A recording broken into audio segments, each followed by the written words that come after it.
The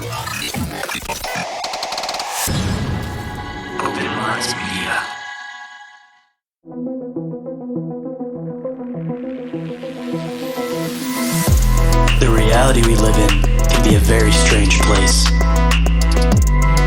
Most of the time, fact being stranger than fiction. How will we ever start to understand this reality we live in unless we question everything? Join me and a guest as we unravel the mysteries of this reality, one topic at a time. This is Inquiries of Our Reality with Shayn Jones.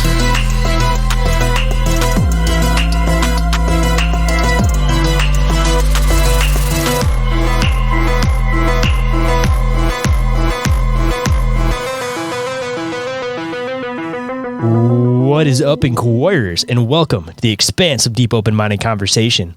I'm the one they call Shane, and today for you guys, we're going to dive into something that we haven't talked about in a while, but have kind of danced around it a little bit, the whole concept of sleep paralysis. And of course, the person I have coming on to talk about this is one of the most knowledgeable people on the subject at the moment, writing books and going from show to show talking about it and all of her fascinating theories, research, and discoveries based on this.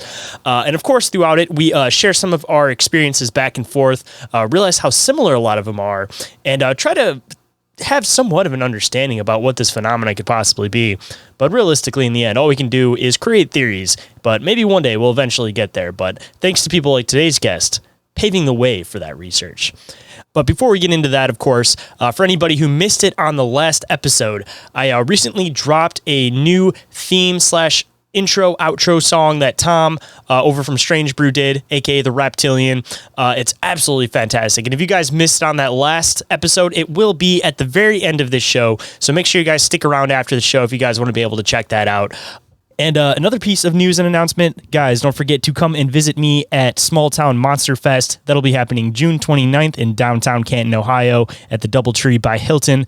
Kids 12 and under are free. Everybody else, you guys will have to make sure you scoop a ticket. There's going to be the full OMM team there, meaning that I'm going to be there, Orin's going to be there, Ryley will actually be helping me vent at the table. We'll also have Jenny, we'll have Gabby, we'll have the kids. It's going to be a lot of fun. Really looking forward to it. Hoping to see a lot of you guys out there. And if anybody is planning on coming out there, don't forget to shoot me a message. Let me know that you're coming, because I'd love to be able to know you by name and by face, of course, before I even see you out there.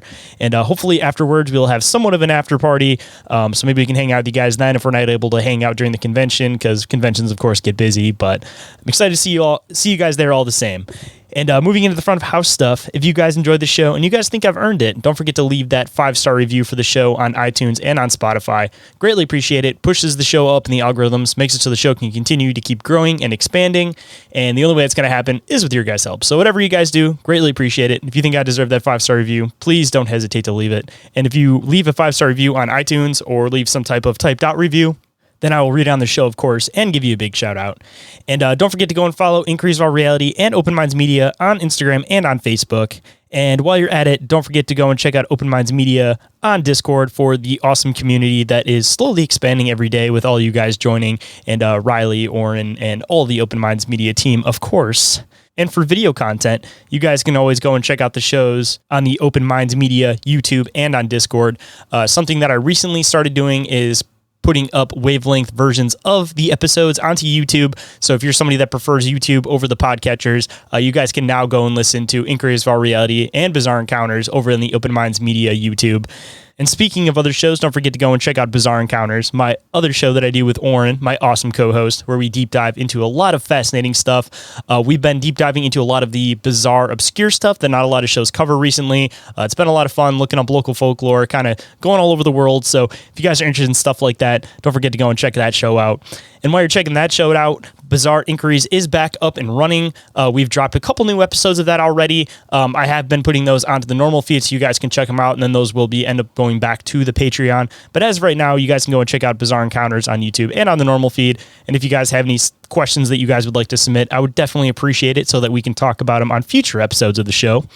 And if anybody's had an encounter they'd like to report, you guys can report those to ommencounterreports@outlook.com, or you guys can go to the link tree, fill the submission form, and there is a specific submission form for that, and then the other one is just to contact me in general. But I don't care how big, I don't care how small your experience is, whether it's UFO, cryptid, alien related, anything like that, or paranormal, of course, report those encounters. And if I get enough of them, I'd like to do an episode where Orin and I deep dive into some of your guys' personal experiences. So you guys can either type them out or you guys can record yourself on your phone and you guys can send that to me by email. If you're also somebody that just wants somebody to talk about your experiences with, but you don't want to put out anywhere, that's totally okay too. We're always here for that too. We'll just be a listening ear and not look at you like you're crazy, of course. And depending on how far you are, you may even be able to come out and investigate it. But none of that will happen unless you report those encounters to ommencounterreports at outlook.com. And if you guys want to support the show, you guys can do so through the Open Minds Media Patreon. I recently updated those tiers a couple weeks ago again because I had to switch over from Riverside to Zoom again. So the benefits have changed. So make sure you guys go and check those out. Even if you're already an existing Patreon member, just to go and double check back through the benefits that I offer over there. And there is also a 7-day free trial for the $3 tier and the $5 tier. So always worth going and checking out to see if you guys are interested in the Patreon. And the other way you guys can support the show is through the Open Minds Media merch store. If you guys use Cryptid10, you guys can get 10% off your orders. Still running that promotion, of course. And if you guys join the Patreon, there is specific discount codes depending on which tier you pick. So even if you are an existing Patreon member, don't forget to use those because those always are there and available, of course. And if anybody is interested in podcast or audiobook production services, you guys can shoot me a message through Open Minds Media. Whether you're somebody that just started a podcast or you're somebody that's been doing it for a while and you want to make your job a little bit easier, I'm here to be able to help out with that. If you're an author and you want to have an audiobook produced, something new that I'm trying to do, I'm always here to try to discuss that and figure that out because I would absolutely love to be able to do some audiobooks for some of you guys and be able to help out more with some of the finances around the house and hopefully, again, get to the point where I could podcast full time because that would be absolutely fantastic. And of course, everybody wants to live their dream. And my dream just happens to be producing awesome podcast for you guys. And of course, got to give some shout outs to all of the sponsors for the show in the community. So guys, don't forget to go and check out I Know Squatch for all of your squatchy gear needs. And you guys can also check out Joe over there at Cryptoteology for all of your wearable cryptid favorites. And you guys can check out Snarly Yow for a fantastic smoky cedar with a hint of mint, beard oil, beard balm, body wash, and beard shampoo. And he also throws on a bunch of fantastic events near the West Virginia area, one of which is the Cryptid Halloween event that Orin and I will be speaking at and emceeing this year. But he puts on a plethora of other events throughout the year. So if you guys are near the West Virginia area, don't forget to go and check those out. Dave is one of the best people that I could possibly imagine in the community, super duper friendly. So he gravitates an awesome group of people around him, and all of his events are family friendly, so you guys can bring the kids to them, go and hang out, have a good day out there in West Virginia. So make sure you guys check the calendar, see if there's anything going on near you. And moving into the affiliate links, don't forget to go and check out the newest sponsor of the show, Oregon-ite, so for some of his fantastic pieces that are essentially intended to take in negative energy and put out positive energy. There's a lot more information for that on the page, so make sure you guys go and check that out. And if you guys want to scoop one of his fantastic pieces, you guys can use code OMM at checkout for 10% off. To all of my paranormal investigators out there, if you guys haven't already checked out the Chattergeist, highly recommend that you do. It's my personal favorite paranormal investigating device. I use it every single time that I go out. Barry over there on Dimension Devices is the one who programmed and developed it. So if you guys have any questions about it whatsoever, as far as technical questions go, you guys can hit up Barry over there on Instagram. He is the one that runs the page, of course. And he's always trying to make new patches, new extensions, a bunch of new stuff for this thing. So you don't have to worry about it going out of date, because he is planning on keeping it around for as long as possible and just adding new modifications to it. And if you guys decide you guys want to scoop one for yourself, if you guys use the affiliate link, you will receive 10% off at checkout. And don't be discouraged that it's in pounds. The company is based in the UK, but everything does convert over through PayPal. So don't think that you can't purchase one just because you don't live in the UK. And every single thing that I mention is all available in the link tree, which is available down in the show description. And with that, let's get into the show.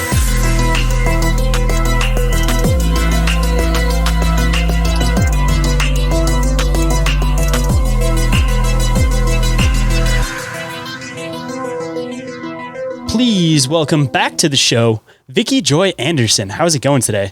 Hey, it's going great. Thanks for having me back. So you have so many titles, and they continuously are always expanding. I've seen you on so many different shows now. You got author, researcher, investigator, partially too, experiencer. Oh no. But I guess for anybody that may not be familiar with you, hearing you on all the other shows you've been on recently, since it's been a hot while since you've been on the show, why don't you let people know a little bit about you, a little bit about your work, and a little bit about your research? Yeah, absolutely. Well, my name is Vicki Joy Anderson. I am an author and never thought I'd be writing about this kind of stuff. Holy cow, but I got into writing a lot of fringe and conspiratorial things, a lot of times from a biblical perspective. And I specifically say biblical instead of Christian perspective because I think Christian is kind of a relative term. It means something different to everybody who keeps the label. So there's a lot of Christians that really don't know what's in that Bible. And I think if everybody knew what was in there, they'd be pretty fascinated. It is one of the most supernatural books. There are giants, there is teleportation, there is all sorts of demonic activity, a lot more going on there than people think. So I thought I want to take the fringe from the biblical lenses. And so I've been writing a lot of stuff for Real Dark News and L.A. Marzulli and Politics, Prophecy, and the Supernatural, and wrote a book on sleep paralysis, got another book at the editor right now. And it's not going to be about paranormal stuff, so to speak, but it'll be plenty of fringe. Well, I'm looking forward to the next book. Maybe we can dive into that a little bit at least. I don't know if you want to give out too much information on it yet. I don't know if you're holding it close to your chest until it actually releases or not. But if you want to, we can definitely talk a little bit about your new book after what we kind of partially had planned for today.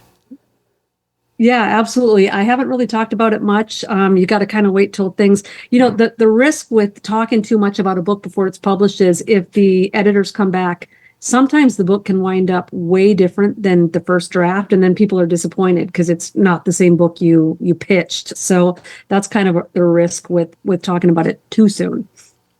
I guess maybe at least we can just kind of at least talk about the topic a little bit at the end. Of course, not give away too much information because, it's a little bit more of a surprise and you can kind of lead up to it and build up to it as it gets a little bit closer to the release. But yeah, I know. can give a little teaser. Perfect.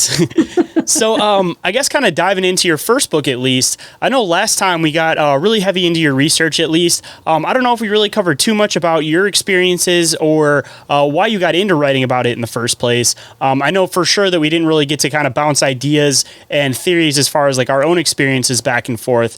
And I know that your research has gotten a lot further in since last time, or some of the stuff we were talking about in messages that we'll also get into a little bit in the show. But I guess a good spot to kind of break it down and start from the beginning would be like your own personal experiences with sleep paralysis and why they've led you to want to write a book about it. Yeah, absolutely. I'd been having sleep paralysis from as long as I can remember. My first solid memory of it, I was probably around 4 years old.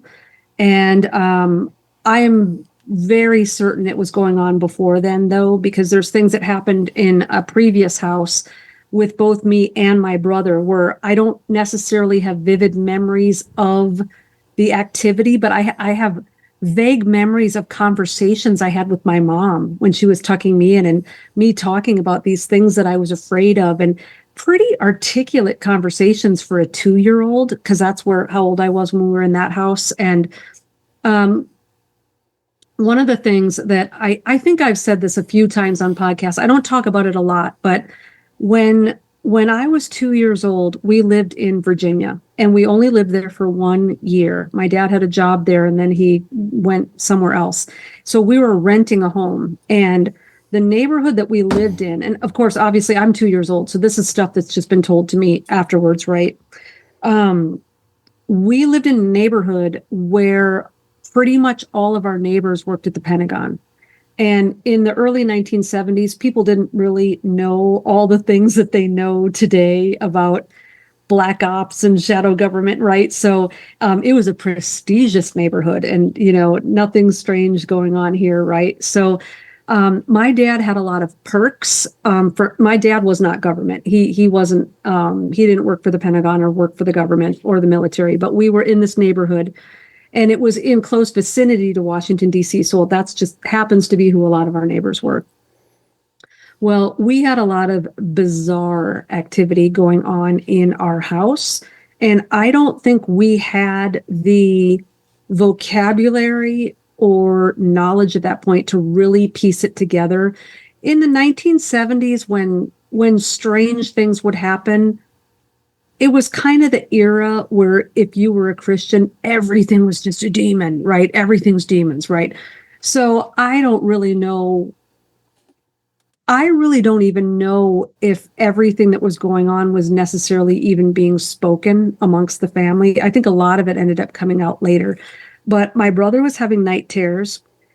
He was sleepwalking in the middle of the night. My mom would often kind of have a premonition and wake up, and the bed would be empty and he would be out in the street just sleepwalking. You couldn't shake him out of it. He would have no memory of it the next day.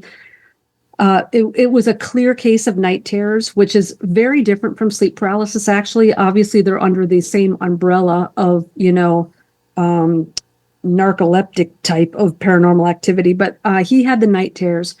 And I'm pretty sure that I was already having something going on at that point, because I do remember talking to my mom one night about being afraid of the dark. And it was kind of this funny little story. And this is the only reason I remember it, because it was funny. She said, "You don't have to be afraid of the dark." And I said, "Why not?" And she said, "Angels are everywhere." And I'm 2 years old. I've never heard this word before. So I said, "Well, what's an angel?" And so she's explaining it to a 2-year-old. So she says, "They're big and they're bright and they're everywhere." So she left the room, and I'm looking around because I don't see anything big and bright and everywhere, right? And she never mentioned that they were invisible, right? So I'm sort of perplexed at this point, thinking my mom's on crack. And so she leaves the room, and I stand up on my bed and I look out the window, and all the way up and down my street are these massive street lights. And the way they were back then in the 70s on the East Coast is they kind of came up and they bent over, and they had kind of like an eye on the end. They kind of looked like War of the Worlds kind of looking things. And I thought, well, they're big and they're bright and they're everywhere, and they're guarding my whole street. So she's right. And I don't know how long I thought streetlights were angels, but it made sense to me at the time. And so basically, I was having this kind of stuff from the very, very beginning. Just to kind of wrap up the story of that house in Virginia, lots of stuff were happening, lots of paranormal stuff. My mom kind of had the EBGBs in the basement. She had a couple of like creepy, stereotypical basement experiences where she would get to the bottom of the stairs and be paralyzed and feel icy chills. And I think that she had some sleep paralysis encounters of her own. My dad worked a lot, so he wasn't home a lot. Anyway, we did find out later. This is like a movie. I mean, it almost sounds stupid when I say it, because it just sounds so contrived. But after we had moved away, my mom got a Christmas letter from one of our neighbors and said, "Did anything weird ever happen in that house?" And my mom was a very stoic Scandinavian kind of a woman. She kept her cards close to her vest. She didn't run around telling everybody her business. So she kind of played dumb, and she's like, "Well, no, like, why would you say anything like that?" And the neighbor wrote back and said, "Well, we've always wondered if that house was haunted, because the owner of the home that you rented the home from is a satanic high priest." And yeah, and even that, Shayn, back in the 70s probably went over our heads. Like, there's no such thing. What? Like that was before the satanic panic, so people really weren't aware of that fully yet. Totally, it was before then. And so I don't even think, I think we just backburnered it. We might have laughed at it. I don't know. It's the kind of thing where, like, 3 decades later, it's like, oh. So if I had to sort of like pinpoint when it all started, it might have been there.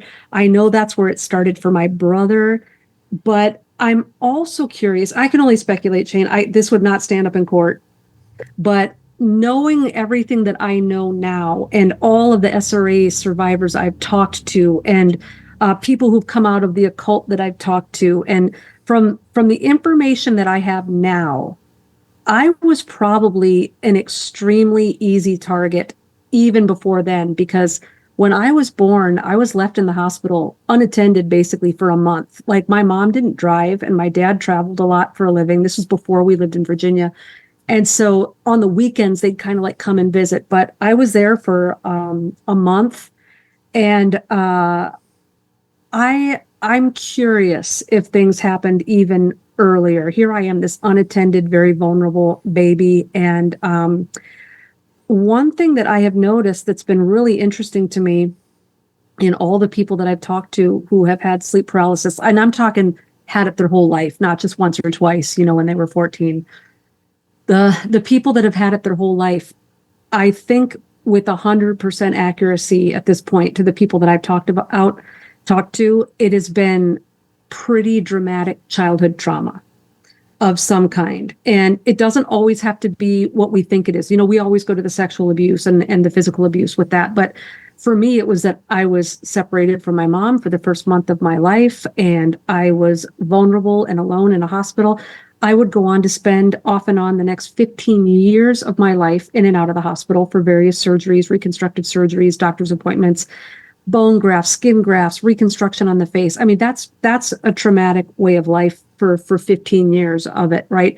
So it was constant surgeries, doctors, shots and needles and scary stuff, and being left alone in the hospital at night. And then you'd go to school and you'd get made fun of and you'd get bullied and you'd get called Freddy Krueger and, Frankenstein and all this stuff, right? So for me and for a lot of people that are victimized by this, it kind of becomes which came first, the chicken or the egg? Did the trauma result in the sleep paralysis, or did the sleep paralysis bring on more of the trauma?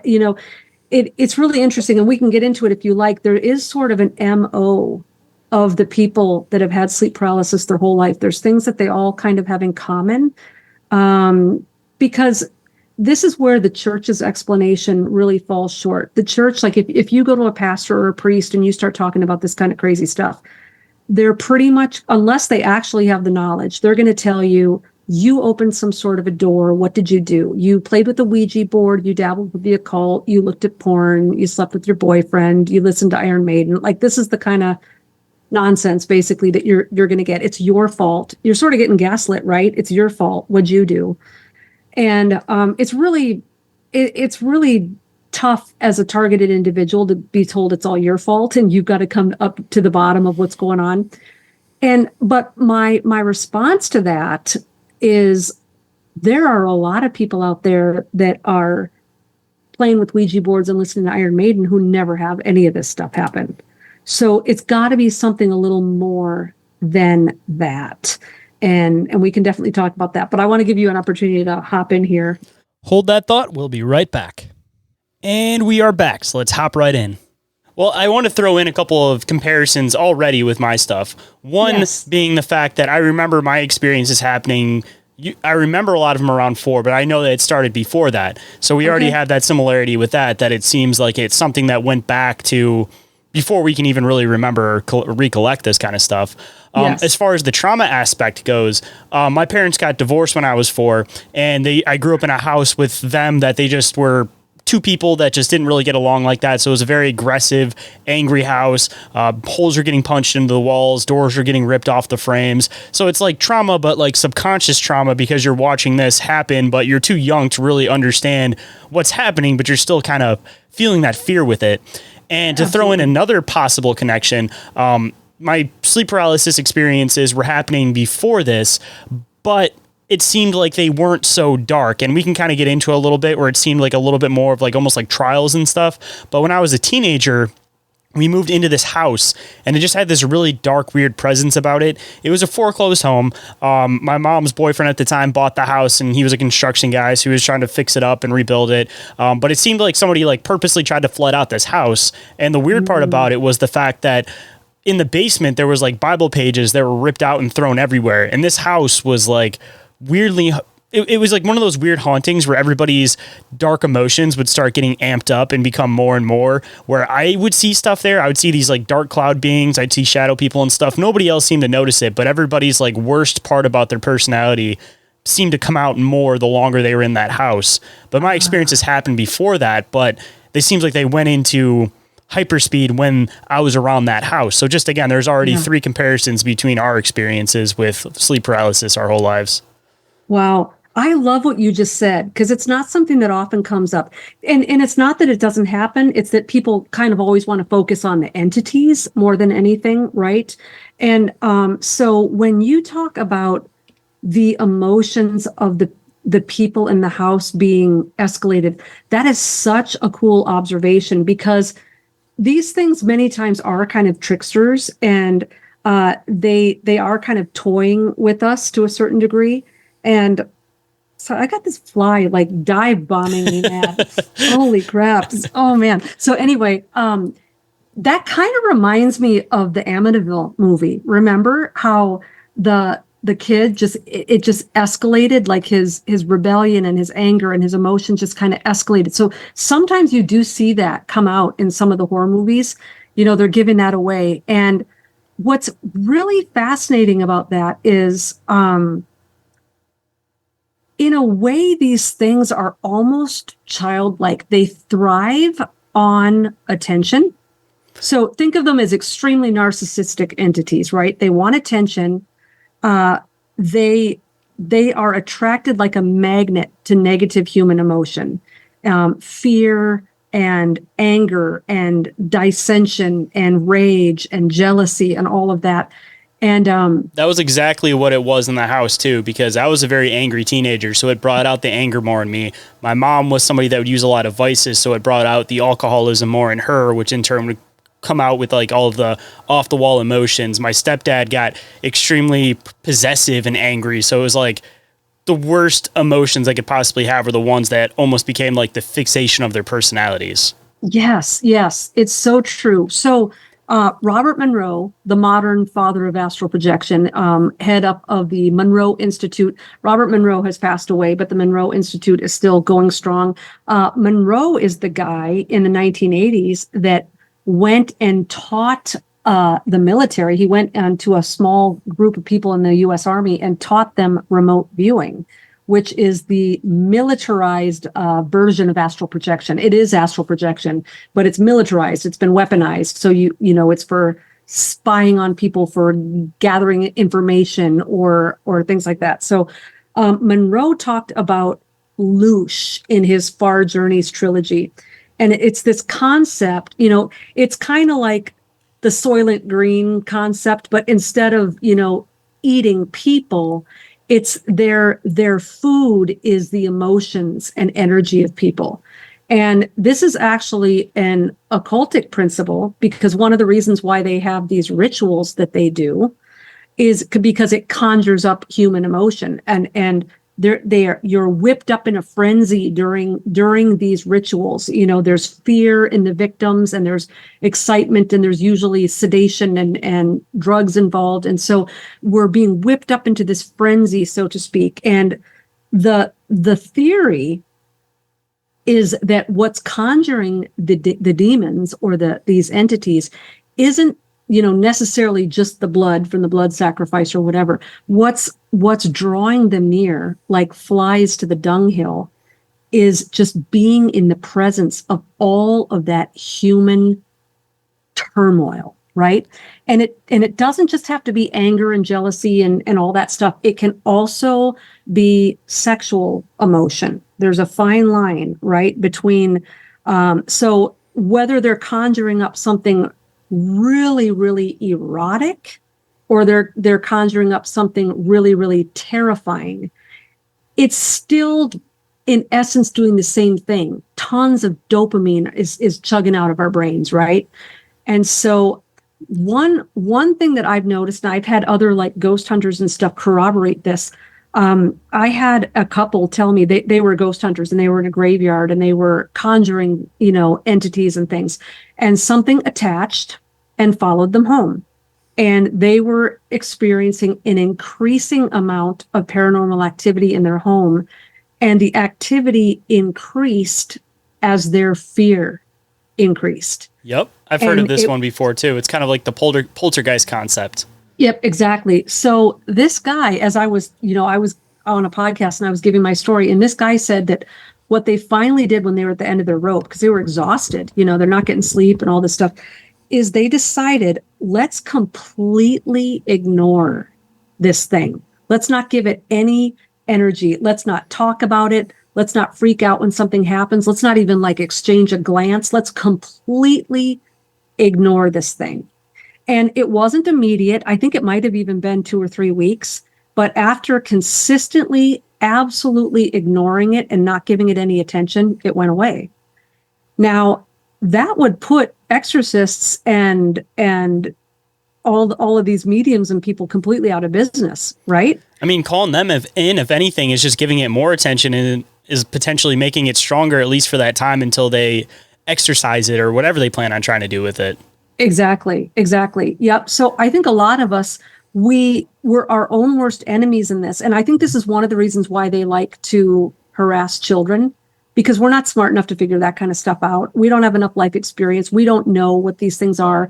We're just scared. And then what are our parents telling us? Is just a dream. Go back to bed. Go back to the scary dark bedroom. It was just a dream, right? So we grow up thinking, no one is going to be able to help me. No one believes me. So that increases the fear even more. It increases the feeling of isolation. And so obviously as a child, our fear escalates and it creates even more and more of an issue. And a lot of people that I've talked to, and you kind of alluded to this too, if you're the only one in the house seeing this stuff and people are in the same room and you're seeing stuff and they're not, now you've got the added weight of people thinking you're delusional or you're mentally ill. And so then it gets exacerbated to another level. Now you're getting taken to doctors and now you're on medication. And, the last thing in the world I ever wanted to do when I had sleep paralysis was take any sort of a medication that would make me sleep hard. I was afraid if I did anything like that, it would almost make it worse where you couldn't get out of that paralysis state. Because usually you do the thing where you kind of start trying to wiggle the tip of your toes first and then you move it up. But it's like if you had something that was supposed to completely sedate you, it's like I'd be afraid of how long that experience would last at that point. I know. Exactly. And, kind of the official narrative online, and I don't know, this might change as, what bugs me is that the people that get to explain what sleep paralysis is online are the people that have never had it. It's these experts and it's these, medical people and stuff. And they say people experience it maybe like once or twice in their life, and that's rare. And then there's cases like people like us that it's like a semi-regular thing. Like I'll have it happen 3 times in a week, and then I'll go 6 months not experience it, and then all of a sudden it'll be in high drive again, and I'll experience it at least once a week. Like exactly. So the experts, I got my little air quotes going on here. The experts say that the average sleep paralysis experience lasts 10 minutes. I know people where it's gone on a lot longer than that. I've had people tell me, where they've been warring with these things in their bedroom until daylight and stuff like that. It's rare. It's more rare, but here's where my research really departs from the norm. And I have a lot of trouble getting sleep paralysis sufferers to believe me. And I understand it's kind of a cognitive dissonance sort of thing. We all know it's more than a nightmare, but it's comforting to know it's a nightmare. It's like when you hear the sound late at night, you want to believe it's the cat. Everything's the cat, know, even if you don't have a cat. Oh, it's just the cat. You don't want to face the fact that someone might have just busted in. You don't want to about it. But what my experience was, and the more I inquire of people who are calling me and writing to me, the sleep paralysis episode doesn't start in the bed in the bedroom. It starts as a dream many times. You're dreaming, and then all of a sudden the dream hits a sour note, and you start to have a nightmare, and then you wake up from the nightmare. So this whole 10 minutes baloney, it might be 10 minutes while you're awake, still shaking out of that altered state of consciousness, but I believe that for the lifelong targeted individuals of sleep paralysis, I believe that it's starting deep in the dream state. And this is where it gets a little spooky, Shayn. I think it's very similar to the UFO experiencers. When the UFO experiencers come out of their experience, they don't remember anything. the only reason a lot of them remember something happened is because there's missing time. They noticed the clock, or it was daylight and now it's nighttime, or they're 100 miles down the road. There's an indication that time has passed that they cannot account for. And that's what triggers them into something must have happened. And that's where they usually end up going and seeking help. And it's usually under regression of some kind that they have any sort of memories of what actually really happened. So with sleep paralysis, I don't think it's the same entities, and I don't think it's the same agenda, but I think it's the same modus operandi, so to speak. I think what's happening is these individuals are being abducted, probably into the astral realm somewhere, separated from their body. And my evidence of this is that people who are skilled, who are adepts in astral projection, when they are, just go onto YouTube, the people that teach you how to separate from your body, they talk about how you have to go through sleep paralysis first. And that's the hardest part, because if you get scared, you're going to ruin it. You go through sleep paralysis. There's some sort of lucid dreaming involved. And then there's an out of body, and then it's astral projection. And so the only difference between someone who is trained and intentionally astral projecting and someone with sleep paralysis is intent. A person with sleep paralysis didn't try to do that. They didn't want to do that. It was being done against their will. It was a kidnapping of sorts. So you're separated in the astral. You come back to in your bedroom. You're not ever going to notice missing time, because usually when we wake up, hours have gone by. We're not ever going to question it. If we have any faint memory of anything terrifying, it's just a dream because we were asleep. And so it's really this perfectly orchestrated, agenda, because we're not ever going to really question it. But I think that there are aspects of the sleep paralysis encounter that we're not remembering. That part when we wake up in our bedroom, that's the part we remember because we're now conscious again. But this is what I think. This is my theory, Shayn. When we wake up, our body physiologically is giving us every sign it can that it has just been under trauma. It's got a total fight or flight response going on. Our hearts are pounding.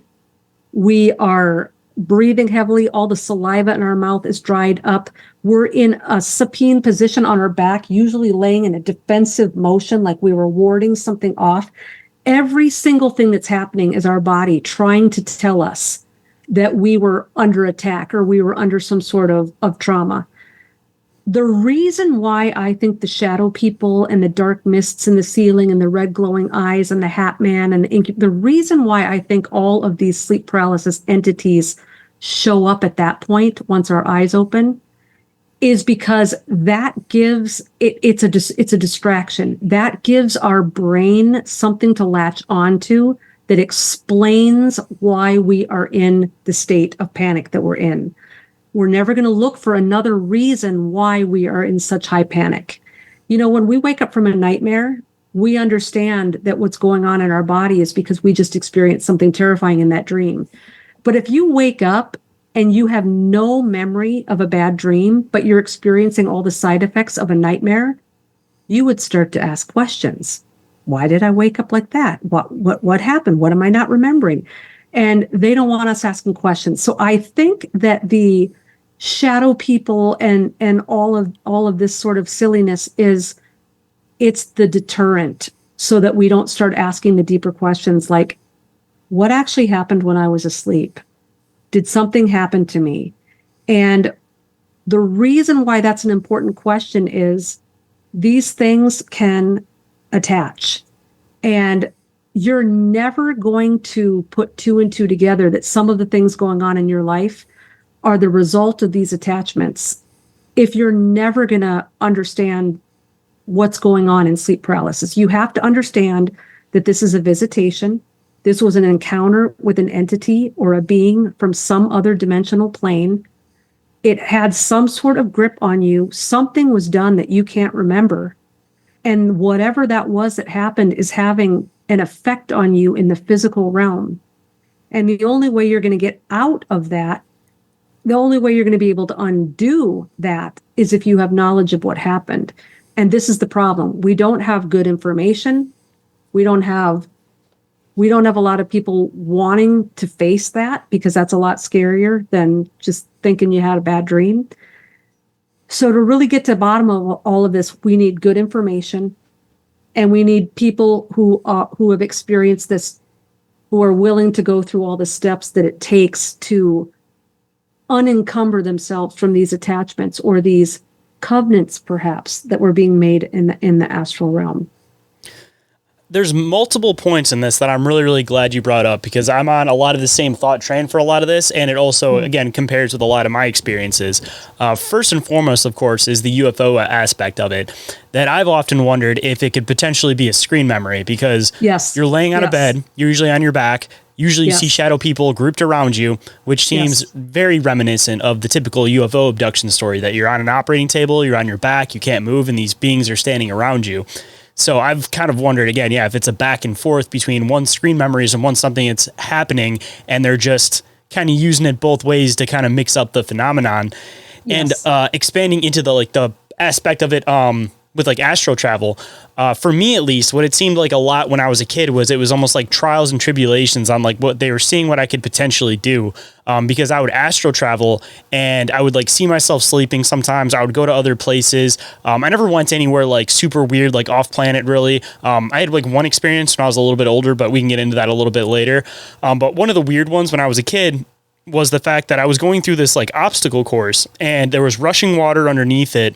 And there was like these big like structures that were like made out of wood built up on rock, and it was like an obstacle course above water, and I was supposed to go through it, and I tried to go through it, and I ended up breaking through one of the pieces, and I fell through, landed in the water, and I started rushing towards one of the walls, and I hit the rock, and then I woke up and I had sleep paralysis, and I ended up laying there for like 10 minutes or so.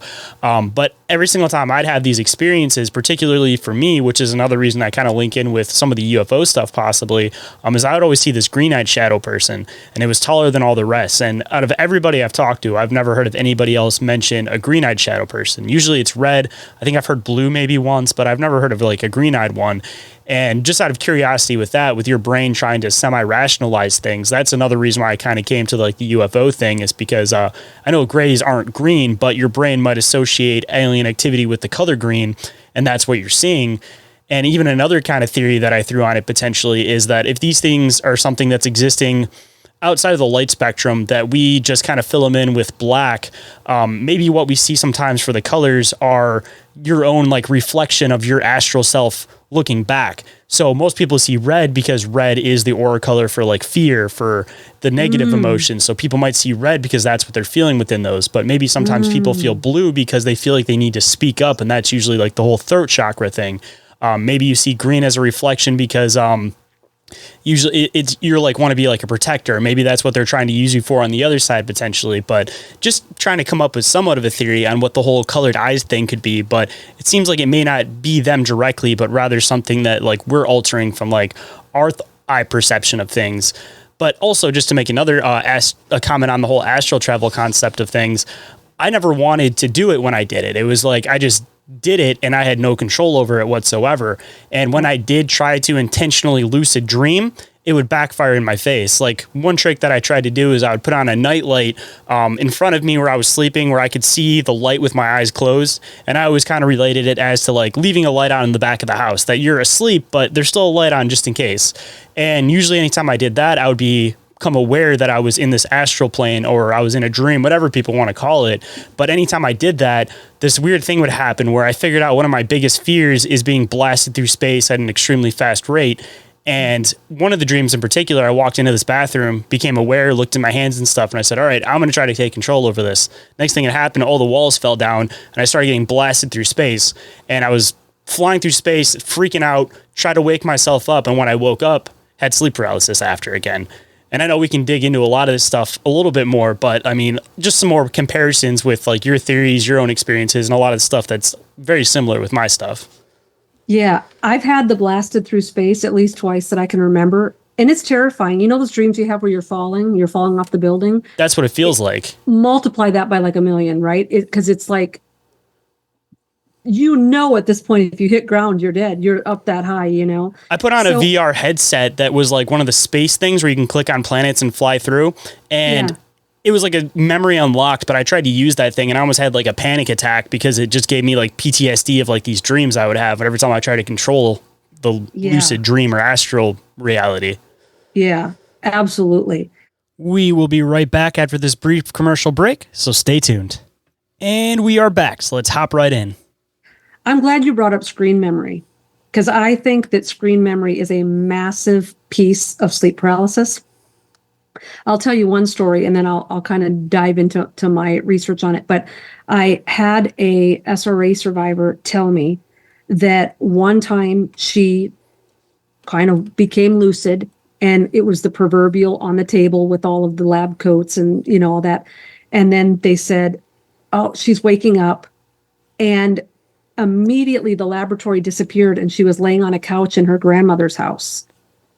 But she still was confused because she's like, what am I doing at my grandma's house? Why aren't I at home in bed? And then bam, she woke up because they knew that she was figuring out, I'm not where you're telling me I'm at.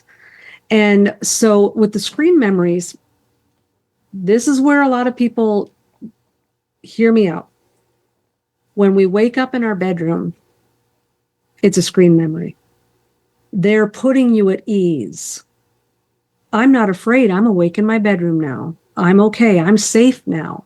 So I'm not going to fight and I'm not going to call on the name of Jesus or do anything because I'm safe in my bedroom. Here's the issue. If you've had sleep paralysis hundreds of times, you get to a point of familiarity where you're able to observe things. You're not as scared anymore and whatever. There's always a glitch in the bedroom. There's a window that isn't really there. Your bed's on the wrong wall. There's something hanging on the wall that you don't own. Every time there's a glitch. For mine, when I was a teenager, one thing that I noticed every single time was that the ceiling was significantly higher than it normally was. Yep. I don't know. I would love to know. I'm so curious. I don't know if it's because they don't have the tech to brain interface 100% figured out, or if they're just banking on the fact that when people are in terror, they're not noticing things, they're not observing, or if they have to have that glitch, as a, hey, you should have known. You should have known. If it's partly an occult thing, part of the whole like occult magic is you have to be aware of it. So if they leave these subtle hints, if it is something occult, then it becomes like it's your fault that you didn't notice. So that's why the magic's working. You're giving it permission by not noticing it. Exactly. So with me, and this is how I know that when I'm awake in my bedroom, I'm not. Everyone always says things like, I couldn't move anything except my eyes. My eyes were open. I could see all this stuff. So this is something unique to me. Because of all the surgeries that I had as a kid and the different things that I had wrong, one of the things that was wrong with me is I didn't have tear ducts. So what this meant was I would wake up every morning with my eyes glued shut, so to speak, with all the stuff that had leaked out on my face during the night, right? And I would have to wait until my mom came into my room with a hot washcloth to very gently melt all that stuff away before I could open my eyes, or it would rip my eyelashes out, right? So I know that my eyes weren't open during those sleep paralysis experiences because when I woke up in the morning, my eyes were glued shut with that stuff. And later, as I got older, another anomaly with my birth defect is my right eye doesn't shut all the way. So when I shut my eye, you can still see a little bit of the white of my eye. Because of that, if there's a light on, it's the same thing as if the lights were on. And so I have to sleep with like a sleep mask or something on. And I don't want like if the slightest little bit of light is getting in, I can't sleep. So I've usually got on a sleep mask and I've got like pajama bottoms wrapped around my head. I've got all these layers over my eyes because I can't sleep with this eye that doesn't shut all the way. So whenever I have sleep paralysis and I wake up and I can see my bedroom, why can I see my bedroom when this stuff is on my face? And I had two experiences with the sleep mask on where I didn't see my bedroom. I saw something completely incongruent to reality. And it was terrifying. And there was one story I used to hesitate telling because I thought it sounded so silly. But then recently, just this year, there was a guy on one of the episodes of the confessionals that said something similar. And I was like, I never thought I'd live to hear someone say it's something as bizarre as this. The one time when I had my sleep mask on, my eyes obviously were closed. And I don't know what they're doing, Shayn. Part of me wonders if they're like hijacking the pineal gland or they're hijacking the visual cortex. And they're putting something there. So you're seeing it as if it's out your own eyes, but it's not. But it was nonsensical. And because it was nonsensical, it was equally as terrifying because my thought was, if they can make me see whatever they want me to see and I can't shut my eyes because they're already shut, they could make me see any horrible thing they want. And, you hear people talk about some of these horrible things that they have to see, during like MK Ultra experiments where they have the eyes, pulled open. But it was like this ectoplasm green hologram looking screen, and letters, 3-dimensional letters and numbers were just randomly spinning through the air, but then shooting backwards like into like a vortex. Almost like you were seeing like the back door to like a program or something almost? Like... Yes. It was very matrixy, but the numbers and letters were big. They were big block letters, and you could see through like the lines that made them 3-dimensional. You could see through it to the back, so you could see all the lines. And it was they were tumbling, but they were shooting backwards and getting sucked into this like vortex. But along with the letters and the numbers was a picture of Shaggy and Scooby-Doo, all just in ecto green, see-through, and just spinning along with the numbers and the letters. And I'm like, what sort of nonsense is this? But then I hear this guy in the confessionals talking about how when he was a kid and he would have these things and he'd see Fred Flintstone. And then I had a guy contact me and he would see like Disney characters. So what's going on? To skip ahead quickly, though, to what you were saying about the obstacle course, this is another thing. I'm so glad you brought this up because I don't think anyone's ever brought this up on a show. This has been the main thing with my experiences that I've been trying to figure out is like, I feel like there's something on the other side that they're like testing and trialing people for and potentially using people for. Because I do too. After I had a lot of these experiences when I was a kid, I stopped I don't remember 99% of my dreams unless they're like a very vivid, weird, off the wall dream. So all of those times when I don't remember my dreams and I still get sleep paralysis, I'm like curious what was happening on the other side, because all the experiences when I was a kid, I would remember the dream and then it would fall into sleep paralysis. Yes, me too. And I wonder if there's something to when we're children, our brain is taking in so much more information. We're remembering more. As we get older, I remember less of my dreams now too. But that obstacle course, that is so spot on because I have so many dreams. I kind of had a little bit of one yesterday where I'm in a normal place and I'm asking for directions. I'm lost. I'm always feeling scared because I'm lost. And so I ask for directions and I'm usually like in a school or something like that, but I'll ask like how to get to this classroom or whatever. And I'll open the door and I'll realize I can't get out the other side unless I go through this massive jungle gym obstacle course. And it's usually rickety. Like, yeah, this one was rickety as hell too. The one I saw, it was like made out of really crappy wood. Like I was walking across the bridge and I fell through it because the wood was so destroyed and beat up. Yep. It's always like rusted out or falling apart. And as you're on it, it's like wavering because it's not like, screwed together close enough or tight enough. And then what always happens is I'll get all the way to the middle of the obstacle course. So I'm on the very, very top and the floor is now super far away and I'm way up onto this vaulted ceiling. And then I'll notice that the exit door has switched and it's right next to the door that I entered. So I have to go all the way back. Like it's all been in vain. That's exactly how my obstacle course was, because it was like a big square that went on. It was like these wooden shack looking things with course steps and stuff in between them Yep. on giant rocks. But I remember it being almost like a giant square, but it was like when you got to the end, it felt like it like mirrored over, and then you had to like go back. Yes. Yes. Yep. I had one of those kind of dreams yesterday. I was somewhere and I had to go upstairs. And so I'm like, okay, that's fine. That's cool. Thank you. And then I turn around and the stairs has become a metal ladder at a 90-degree angle that's really small.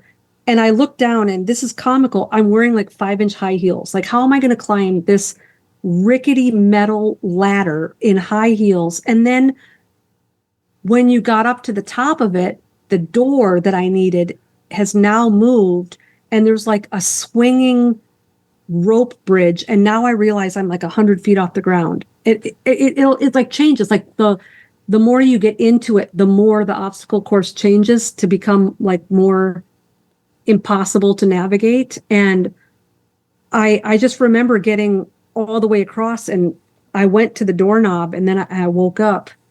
But even that, like when I wake up and I remember parts of my dream where I have gotten to a door or I've touched a doorknob or I've opened a door, and then I can never remember anything after that. So I don't remember what was behind the door. Did I cross the threshold? What was behind it? What happened after that? That's the kind of dreams where when I wake up, I want to do a lot of,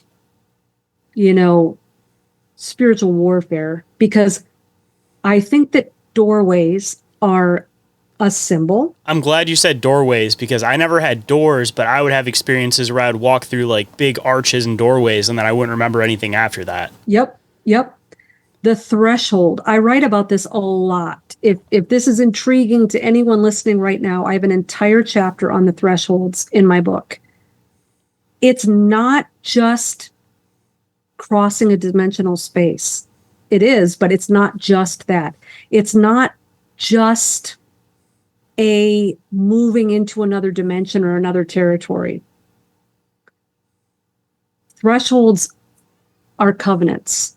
This is all throughout history, even outside of the Bible. We see it in the Bible, with Passover, and stuff like that. But all the way up into the mid 1800s, all over the world, people practiced these hospitality rituals that were called threshold covenants. And when you invited someone into your home, you would literally slaughter an animal. You'd put the blood on the threshold. And if the person stepped over the threshold into your home, you had covenanted with them. It was a blood covenant. As long as you're in my home, we will take care of you. We will protect you. You will be like a born son or daughter to us. And this is all over scripture too, but it was practiced all over the world. It's fallen out of our vernacular. You can read about it. Henry Clay Trumbull has a book called The Threshold Covenant. That's back from I think he wrote it in 1898. Zev Parat just wrote a book called Blood Alliance that came out last year. That's all about the threshold covenants. The threshold covenants are coming back into the collective conscience. It is meaningful. Now, one thing I noticed, Shayn, have you seen the trailer yet for the movie coming out in June called The Watchers? I've heard of it, but I have not seen the trailer for it yet. Okay. So the Dakota Fanning character, her car stops working and all the electronics are like zipping out, right? And so her car doesn't start. So she's out in the middle of this massive, like endless forest, just full of trees, and there's not a sign of life anywhere. And she's calling up for help because her car won't start. And all of a sudden she sees a woman standing in a doorway. There's just this disembodied doorway sitting in the middle of the forest. And then the woman says, you have 5 seconds to make it past the threshold, or maybe she says 3 seconds. I don't know. It's 3 or 5.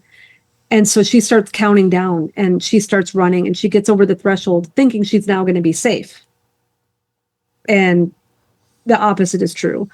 So the thing with the threshold that was so interesting to me, and it's what really got me my juices flowing for writing the book, was how many times I had sleep paralysis where the shadow man was standing at my bedroom door.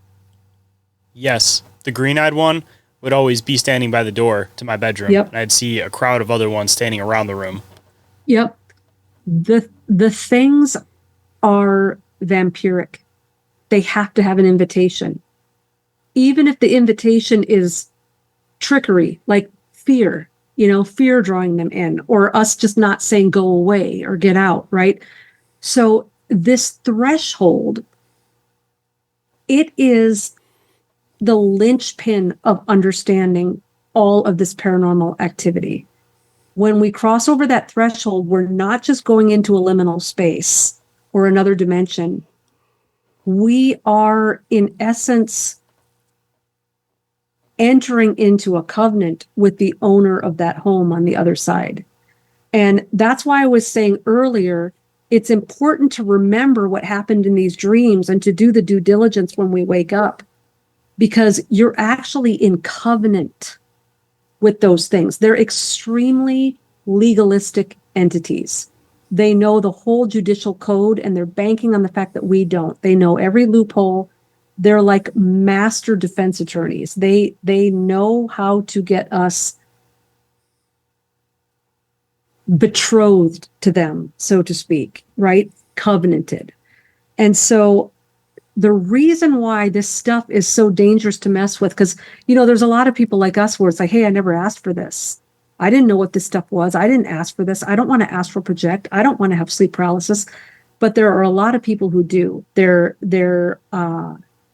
intrigued by it, and they're flirting with it, and they're doing all this reality shifting and lucid dreaming and astral projecting and ayahuasca trips and things like that, because we all want these spiritual experiences, and we want to know the meaning of life, and we want to feel like our life has purpose and meaning. Like our motives are all pure. We want answers to questions, and we want meaning, and we want to understand the spirit realm.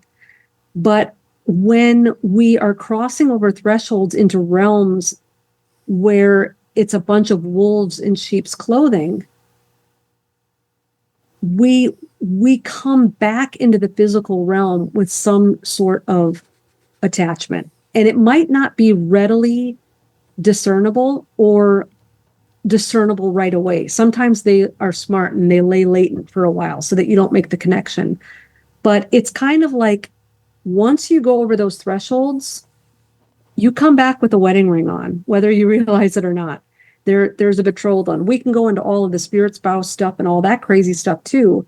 But I just know that I remember when I was a kid and I would come to my mom, or maybe more like a teenager, and I would say to my mom, I'm really having serious doubts about this Christianity stuff, because I'm doing every single thing that I'm told to do, and I'm doing it with my whole heart. But I don't have peace, and I don't have joy, and I don't feel love for God. I have just as much dysfunction and depression and anxiety as all of my friends who don't believe in any of this stuff. And I remember asking my mom that all the time, and we never had an answer for it.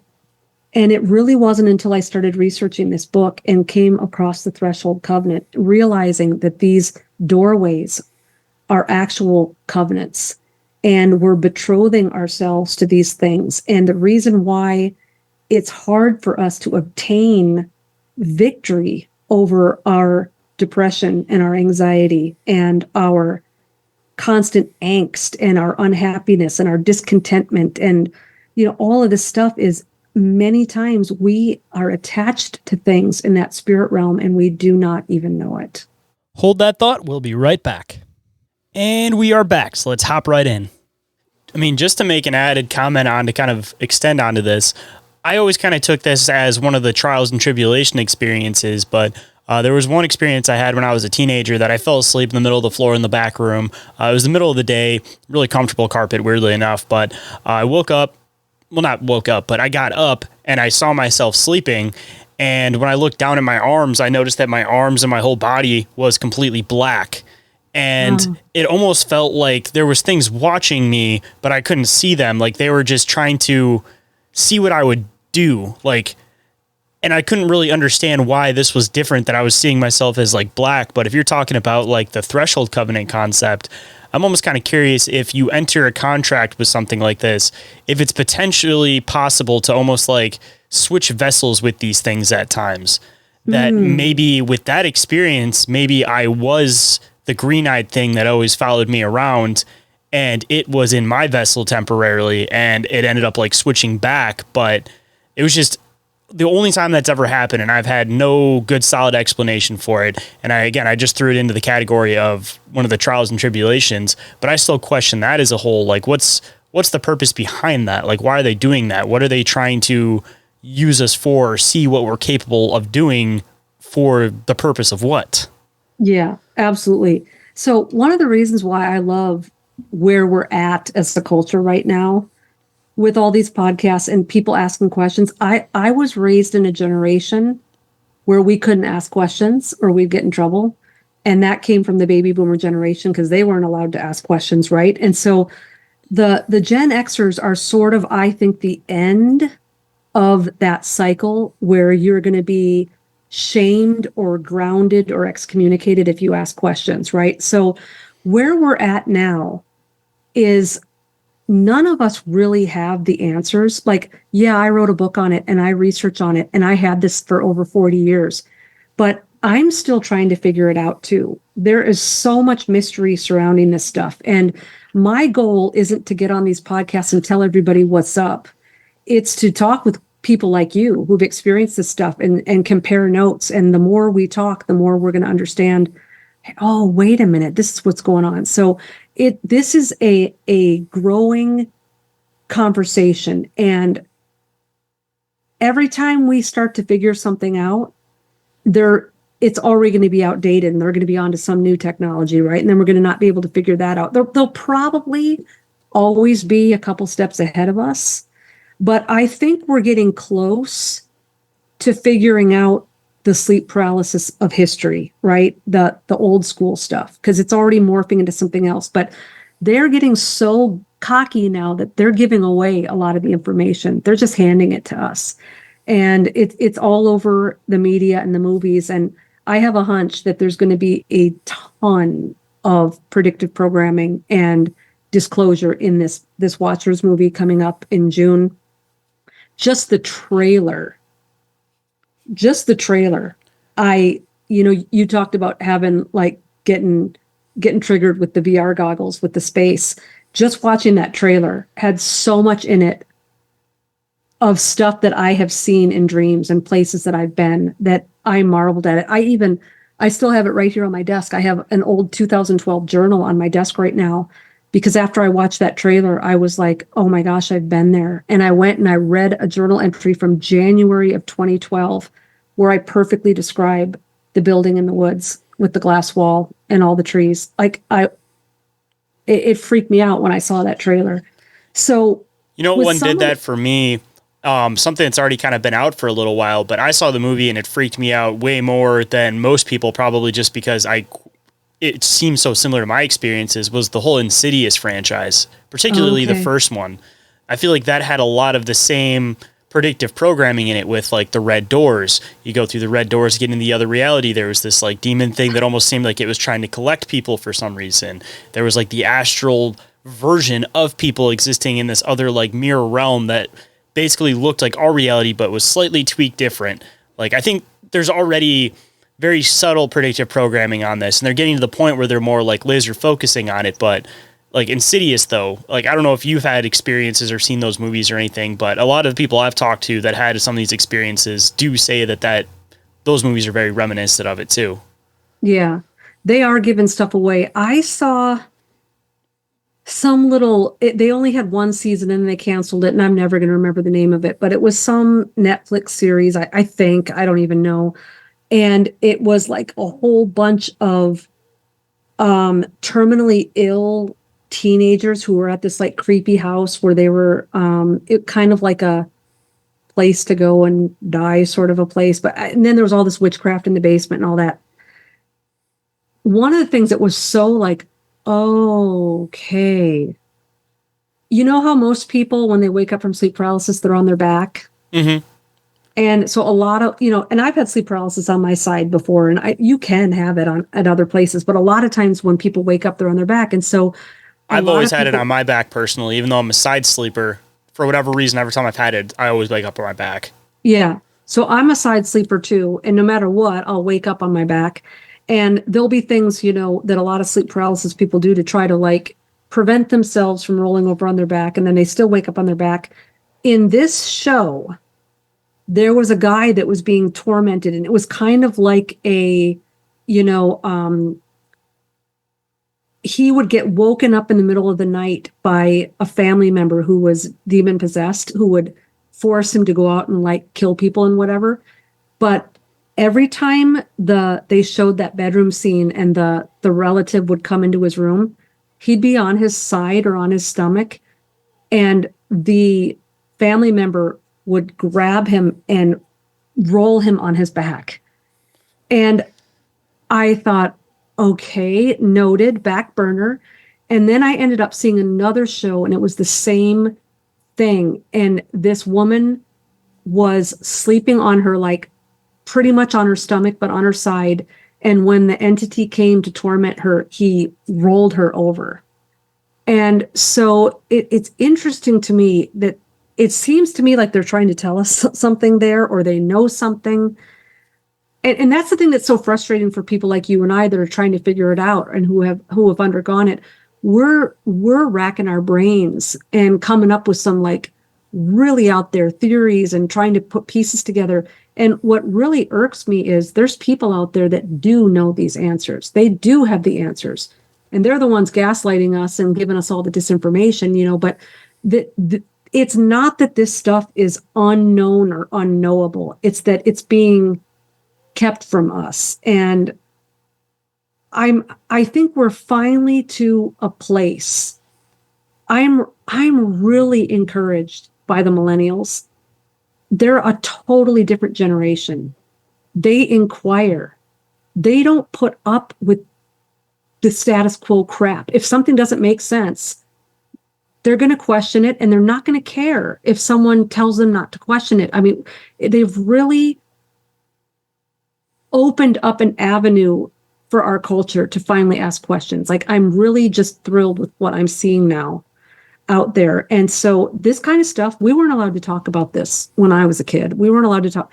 I didn't hear about this stuff till my 30s. I was going through it, and I had never even heard the phrase sleep paralysis until I was in my 30s. Say, I didn't even end up really talking about any of this stuff until I was at least like a teenager. And like being a millennial myself, it was one of those things that it's like you kind of have to pick the groups of people you talk about, but it's definitely one of those things that you can get into some in-depth conversations with this kind of stuff if you're talking to the right group of people about it, because people are willing to want to ask and try to answer some of these questions. And just to throw in another theory as far as some of this phenomenon goes, it seems like, again, with the threshold covenants, that could be something that's perceived as something that's like done by entities, but it could also be perceived as something that's done by like occultists, for example. Yeah. So just to throw in another possibility on this thing, obviously they were doing like government testing on like remote viewing, for example, like you were talking about. There is also the whole like occultist factor of like they could be collecting people for some reason. So could it potentially be possible that all these shadow people, these beings that you see when you're having these experiences, could be potentially occultists in their astral selves? Or on the other side of it, if you're looking at it from a more governmental conspiratorial aspect, that they could be like master remote viewers, and it could be some type of like side project where the ones at the top know that there's some type of spiritual war going on, or they know that there's something going on in a reality that they can't just let the average person know it exists. So they almost create like a draft, so to speak, to enlist people to fight this spiritual battle. And I mean, there's still the spiritual concept of it, but I feel like there could also be a government, human, occult factor to all of this too, on top of it, that they're like essentially collecting people for some type of astral purpose or astral battle or spiritual war. Absolutely. Absolutely. There are humans that know how to do this. And, now I don't know necessarily how they're being empowered to do it. There's a little bit of a black box there, right? Like what's empowering them to do it. But yes, I absolutely believe that this can be occult, it can be military, and in fact, it can be technological as well. It could be brain interfacing. So I at mean, we have this, technology all over our house. I mean, how simple could it be that they just push out a frequency through your Yep. Wi-Fi router and all of a sudden now you're experiencing sleep paralysis, or through your phone Absolutely. or something like that? Absolutely. There is a region in the brain, I won't try to pronounce it because it's like 60 million syllables, but there is a region in the brain, and if it's probed, you will see shadow people. They know how to mimic this. So you're thinking, well, yeah, but I'm not going to be sitting in a lab with a probe in my brain. I'm in my bedroom. But exactly like what you just said, God only knows what they have managed to put into our bodies that we have no knowledge of. They patented the voice of God back in 1920 something, where they could project voices into people's heads, and then they said it was too unethical, so they couldn't use it, so to speak. But who knows where that technology could be 100 years later if they're already doing that in the 1920s?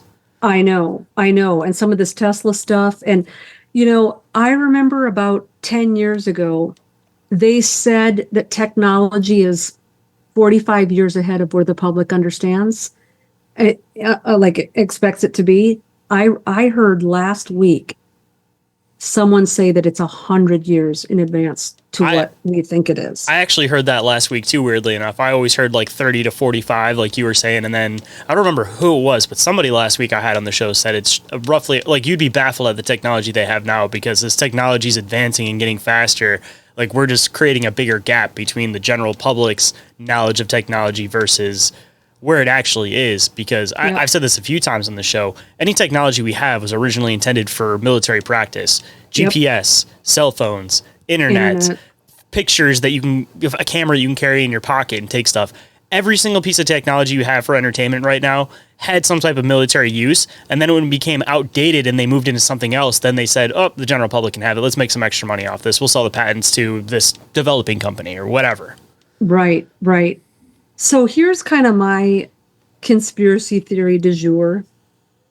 So we're reading now that Elon Musk's neural lace, they put it into the first person and it rejected. And so, we still got some bugs to work out and, go back to the drawing board. And the only way you can get it into your brain is a shot through the jugular, right? And who's going to sign up for that, right? But I think that this is old tech. I think it's smaller than the size of a rice. And I think, who's to say that they didn't put it in the water already, or the food, or a vaccination? Yeah, I was going to say, or during the big thing. Yeah. So how do I know I don't have a neural lace over my brain right now? I wouldn't know. They could completely alter your reality and you wouldn't even be aware of it. Like, this goes into some of the Black Mirror concept. Like, there's one episode where John Hamm's in it, and they basically will make a copy of somebody's consciousness so that they could pull out. They could basically have the person admit that they were guilty of a crime. And in turn, by doing this guy's trying to relate with this guy to get this information, and he ends up admitting to crimes that he committed in the process of it. So they end up doing this thing where they, like, blacklist him from everybody, where everybody that he sees is just like a pixelated square of like a person. Everybody sees him as like a red being. And so it's like, you wouldn't be aware that this technology is in you until they actually decide to turn it on, or they could be altering your reality one little piece at a time, which could partially explain some of the Mandela effect stuff. Yep. And they're just trying to see who's going to notice it, who's going to catch it, and how long it is before they can crank it all the way up to full blast. Yeah, yep, absolutely. Some of these Mandela effects are super lame, and just everybody knows how dumb they are. But there's been one or two of them where I know for a fact it was different. And the biblical one's the good one, like the lion and the lamb versus now it's the wolf and the lamb. Yeah, that one creeps me out. And it was interesting. I had a friend of mine who was mocking me to scorn over one of them, and I know what year it happened because I was in junior high school. And if it had happened the year that they're saying it happened now, I'd been in high school. So my memory would have been a different school, a different classroom, a different teacher. Everything would have been different. So like, I'm square on my memory on this. And I had a friend my same exact age who said, no, it did happen in that year because it happened on my birthday. So how do you argue with that? He remembers it, right? So I was perplexed over this. But he was mocking me to scorn. Like, he's just not into all this conspiracy stuff. And he thought this thing was the stupidest thing ever. And I was just remembering wrong and whatever. Well, give it a year or two. And the Mandela effect came out about the order of the presidents on Mount Rushmore. And he could have sworn they were in a different order than they're now. And he was freaking out. Okay. And I mean, I was so tempted to like give him a dose of his own medicine, right? But he was freaking out. And what came to my mind as I was trying to talk to him, now that he was open-minded to the fact that there really probably is some sort of Mandela effect, whatever it is, it made me think of that verse in scripture that where God always says, I am the Lord God, I do not change. Well, that's a strange thing to say. And we always chalk it off to, he doesn't change because if he's eternal and he's omniscient, he wouldn't ever have to come to a different conclusion or change anything or fix anything because he could have seen into the future. So that's kind of the way it's explained, during the sermons. But what if that verse is saying that God is the only thing that can't be manipulated and everything else can, including time, perception, memory? I think that there's something more quantum to that verse than we think. I don't think he's just up there beating his chest going, I'm eternal and I'm powerful.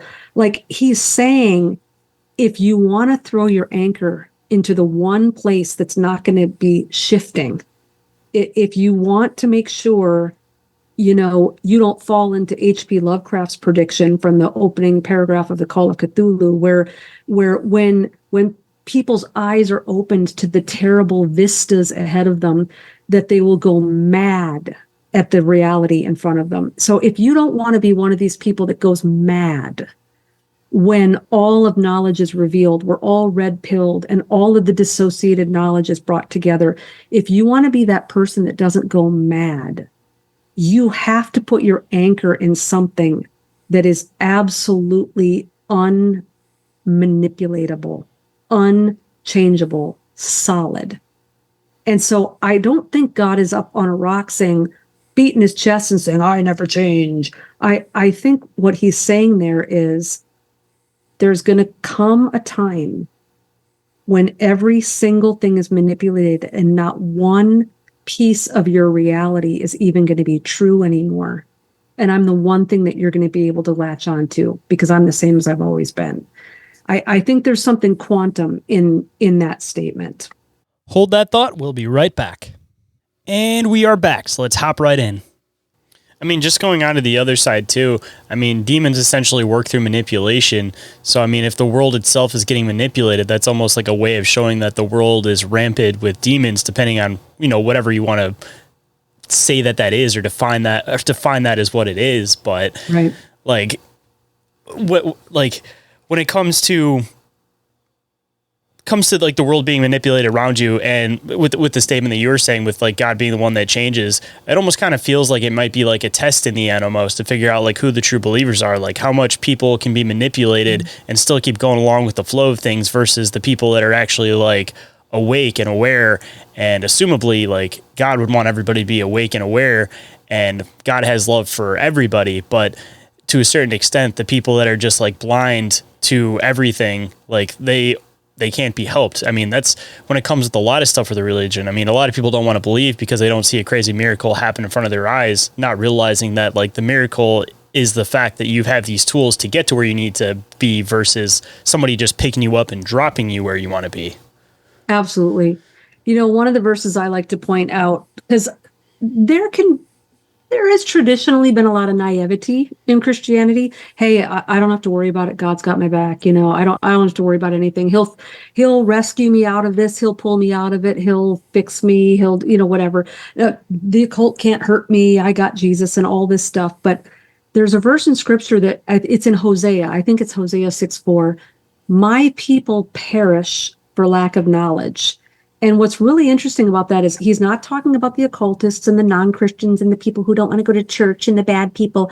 My people perish, die, lose their lives. Maybe they don't lose their souls, but when God says that his own people are going to lose their lives because of their stupidity, because of their ignorance, that's a scary statement. So yeah, he's merciful and he's kind and he's going to help you, but you can't fix stupid, that kind of a thing. The onus is on us. We were talking about this earlier with the occult, like, hey, you should have known. We gave you the clue. We've been given all the clues. We do have the truth available to us. If we're not going to be familiar with it, we're not going to study it, we're not going to believe it, we're not going to, whatever. There's only so much that can be done. If someone is going to be completely blue-pilled and placid and blind and have their head stuck in the sand, I love that adage where, if you got your head stuck in the sand, where does that leave your rear end? Like straight up in the air, ready to get kicked, right? See, like, just to throw in another kind of funny thing to think about as far as like people's context of this stuff, like anybody that's the memorable names in the Bible, they were called to do something and they went and they did it.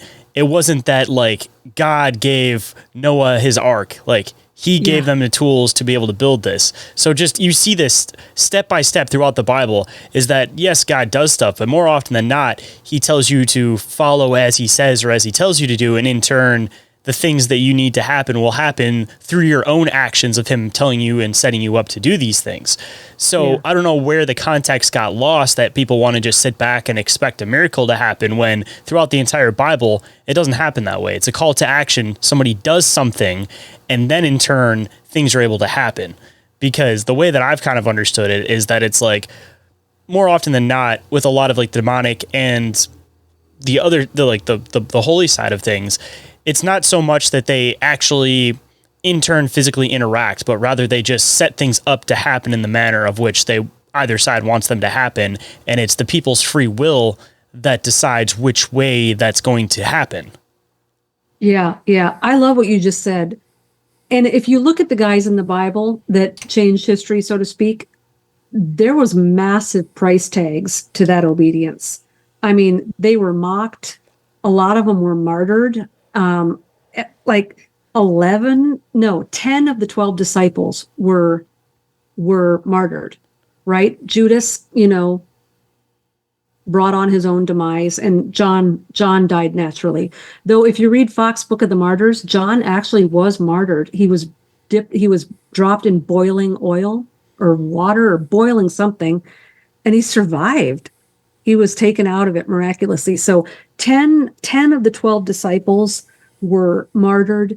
Noah was mocked for 100 years for building a boat in a place where like it never thunderstormed. And you look at Abraham, these people, Ruth, oh my gosh, Esther, Joseph, these guys, there was a hefty price tag for obeying God. And so on the other side, there's just as much for disobedience. Because I mean, like, look at Jonah. Yes. He got put inside a giant fish for 3 days because he didn't want to be obedient and do as he was told to make things happen as they're supposed to. Mm-hmm. Absolutely. So yeah, I believe that a lot of the things that we are called to do will result in a few scars. But they're the good kind of scars. They're the kind of scars where you get home from war and you get a Purple Heart and you get to brag about it the rest of your life, right? And so, to your point, there is a disproportionate amount of military metaphors in the Bible.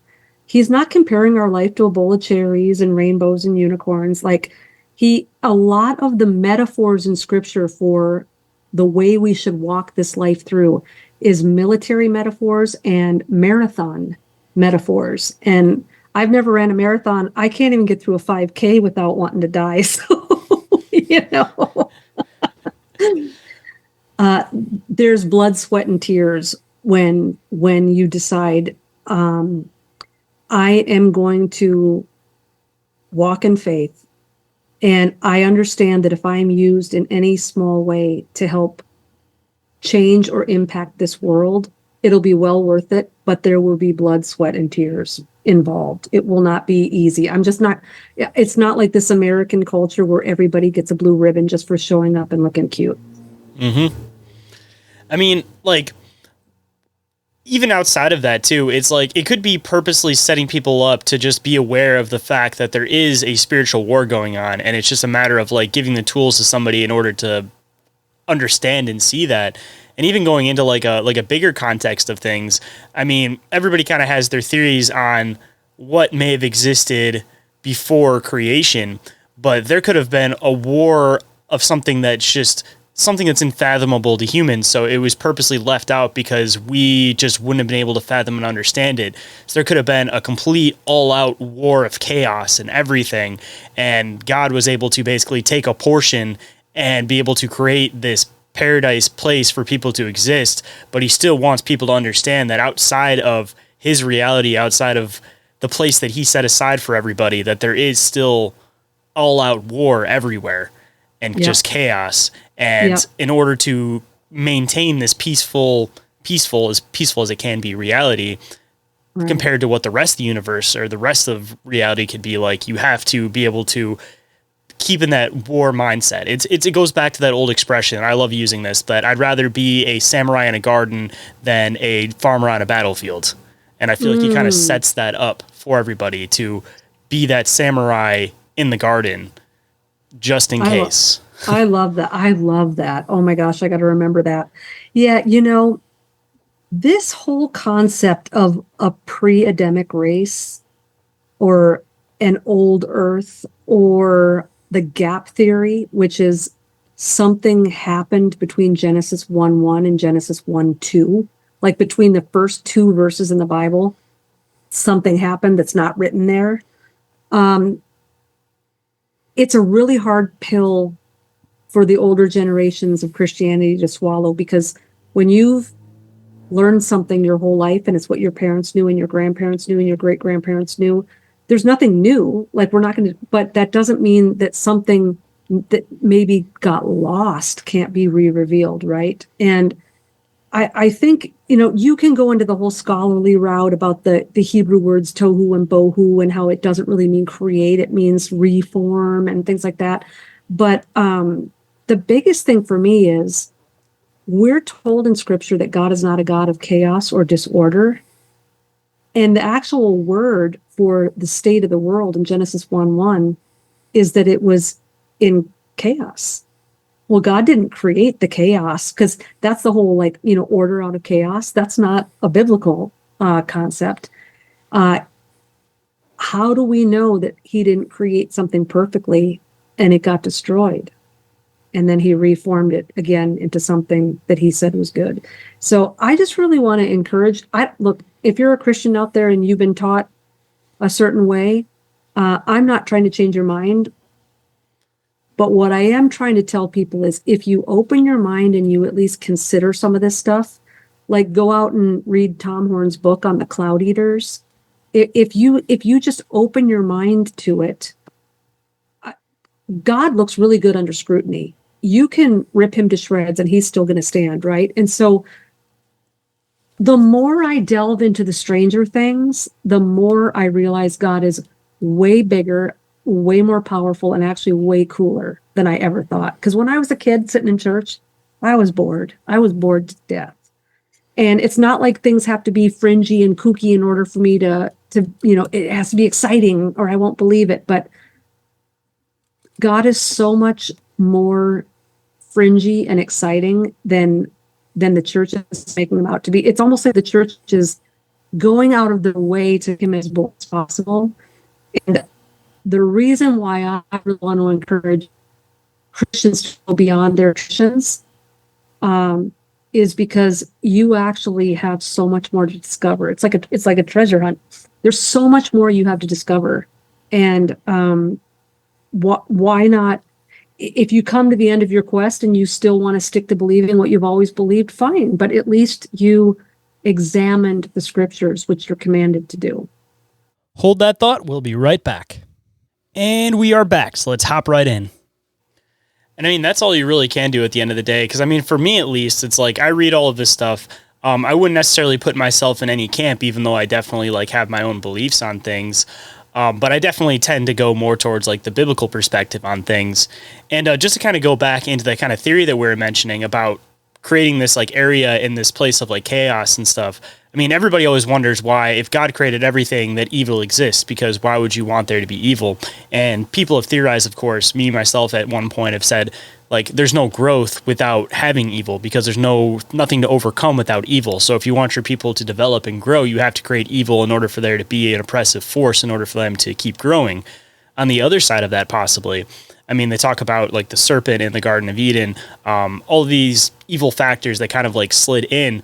If he did create this place by removing chaos, it doesn't mean that chaos may not exist without that or outside of that. And we talk about this like outside factor coming in, and we usually think about it with like demons, like whispering in somebody's ear, for example.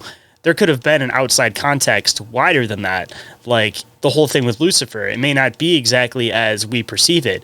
You know, if he was God's perfect angel and he was, you know, then his like go-to guy, essentially, there could have been an outside factor that was corrupting him. Like, almost imagine it for the sake of like demons to the angels, so to speak. That if there was chaos, there is things that exist outside of God's reality as we perceive it.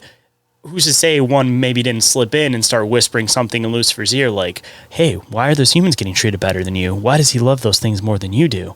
And all of this evil that got brought into the world may not have been God's creation, but rather the thing that he was trying to keep out of his perfect reality. And now he's doing this internal battle of essentially struggling and trying to get rid of it. And I mean, if you created this world and you wanted everybody to live and everybody to flourish, then all of a sudden you have the Nephilim show up and then you got to flood everything out and stuff. It doesn't seem like something he ever intended to happen. So again, if he created the angels, he created everything. I still feel like there's still a possibility that evil itself could be what could be existing outside of what we perceive, and it's slid into this universe, and it's essentially almost like a religious concept to the religious concept. Mm-hmm, exactly. When I was in college, I had a massive struggle with, if God created everything, then he created evil. But if he created evil, it's this whole conundrum, you know, and I was really, really struggling with it. And the way my mom explained it to me, I always thought this was interesting. And what she said is, imagine a construction crew that puts up all the framework of a house. So they've got all the 2x4s up and the whole house is framed. And then they do all the electricity and they get all the wiring in there and all the light switches, and then they abandon the project. So no one ever goes in the house because it's useless and there's no walls and no one can live in it. So it just sits there for 50 years unoccupied and untouched. There is potential for electricity, but no one has flipped that switch. No one has ever actually gone into it and flipped on the switch. If they flipped on the switch, they'd understand that the electricity was there. There was always that potential, and that potential was kind of built into the framework, but it didn't become known until someone went and flipped the switch. So it still doesn't 100% answer the question for me. Is it so much that God created or didn't create evil, so much as because he created the lower beings, the angels and the human beings, because he created us the way that we did, was there always, just by nature of creating us, that potential that one day one of us would flip that switch on and figure it out? Or, I mean, even on the other side, too, I mean, you create something and there seems to be this law of duality within the universe. And that may even be a concept that goes even beyond like when God creates, that for every positive thing he creates, there's also a negative aspect to it, too. So if you want to just create a reality with a bunch of good, on the reverse, you're going to have this negative where the negative side also appears. And it's not that you created it. It's just that everything needs to have the opposite of itself. Yeah. Yeah. It's an extremely difficult question. It about busted my brain in college when I was trying to come to the bottom of it. And there's some things that we just have to back burner. You know, I hope these things get explained to us someday. That the whole philosophical realm of some of these theological concepts are really mind-blowing to me. And I'm looking forward to the day where, instead of it frustrating or confusing me, we hear the answer and we're just we get that dopamine rush of like, whoa, that is so cool. I get it now.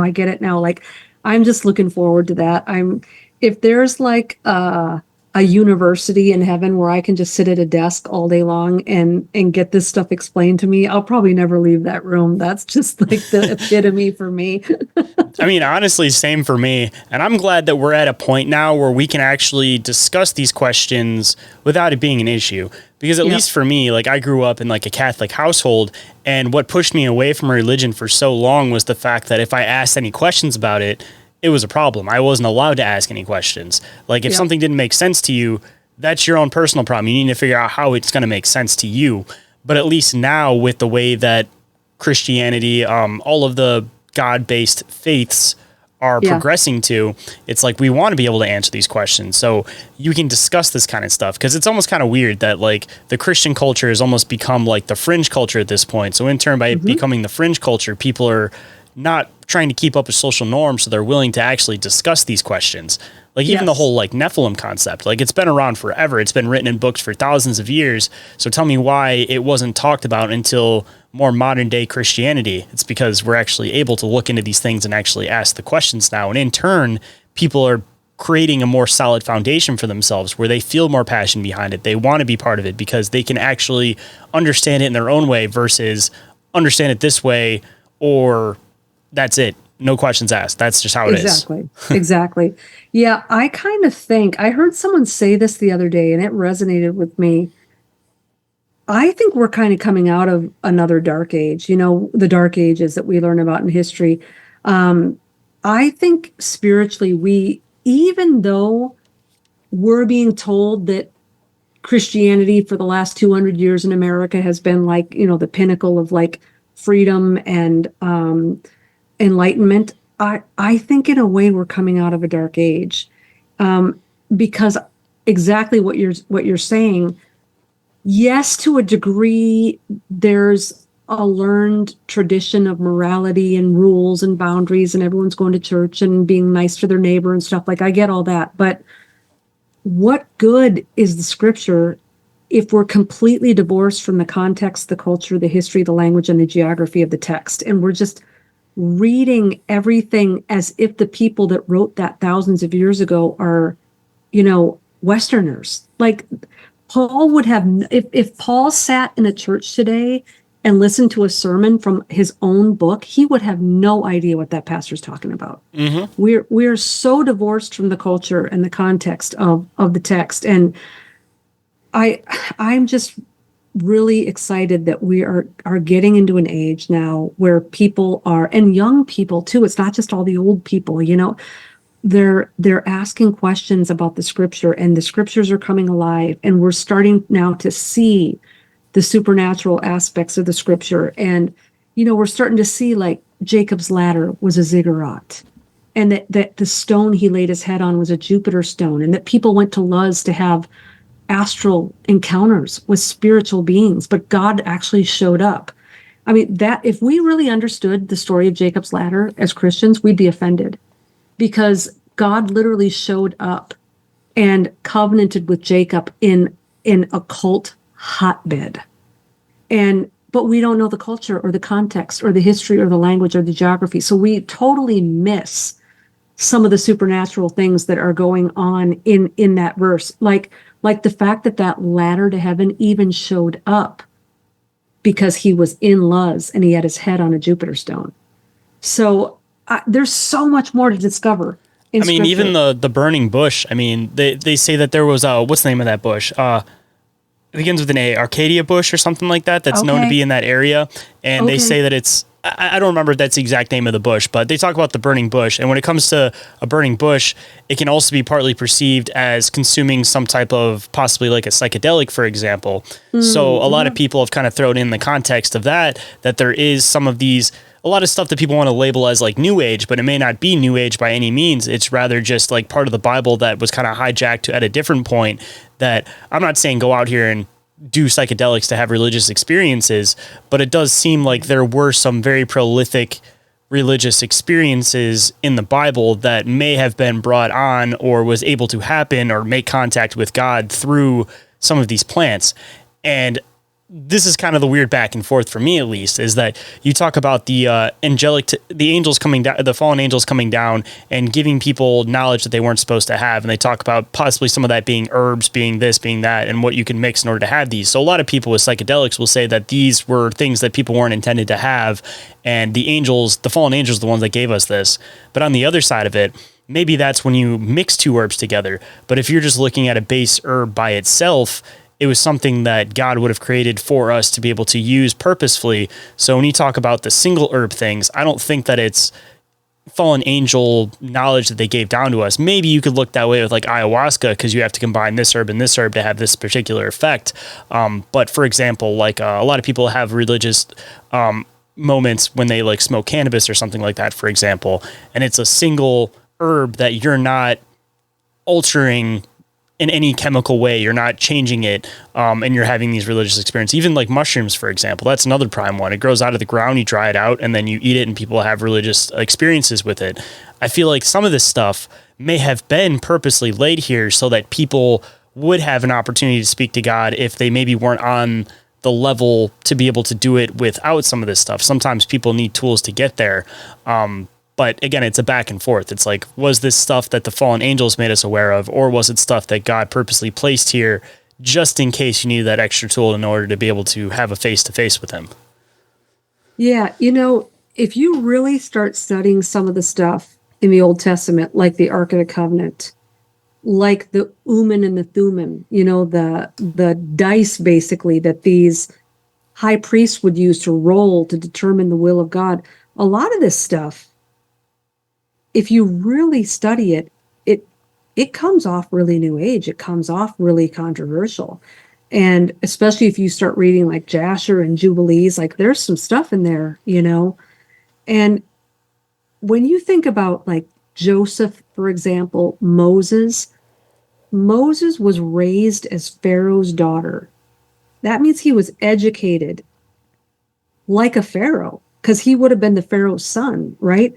You think he wasn't extremely knowledgeable about occult information? I mean, Secret Mystery School started from Egypt. Absolutely. I'm sure he knew all that stuff. And Joseph, second in line to the king of Babylon, Daniel, you think that those guys weren't mingling with occultists every day?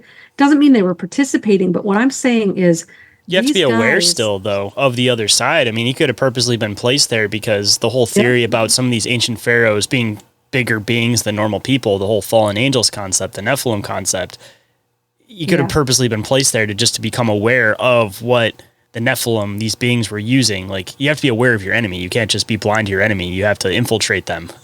Absolutely. Absolutely. Yeah. The more I delve into it, and you got to be careful, though, because there are a lot of things that the enemy has hijacked and changed around, like the zodiac as opposed to the Mazzaroth. Like the whole idea of reading the stars, that was originally a Hebraic concept, but they weren't reading it to tell their own fortunes. They were reading it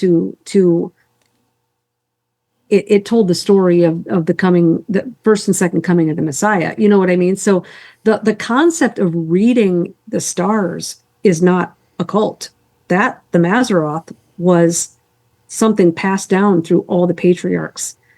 It was when the occult got a hold of it and changed it into their own thing so you got a lot of throwing the baby out with the bathwater. And I think one of the reasons, like I said earlier, that my people perish for lack of knowledge, we don't know how to read the stars anymore. The eclipses come and the blood moons come and all these books get written, but nobody knows. But there was a time where people knew exactly what those things did mean. And we've been separated from it because we've just thrown it out with the bathwater. Because occultists have stolen this and bastardized it, it must be purely evil. And I'm really big on, I think that we should redeem back everything that's been stolen from us. But I don't think we should redeem back things that never belonged to us to begin with. And I'm seeing a lot of that in the church. I'm seeing the church not willing or wanting to redeem back things that belong to us. And at the same time, they're trying to redeem things that never belonged to us to begin with. Oh, yeah, I can definitely see that.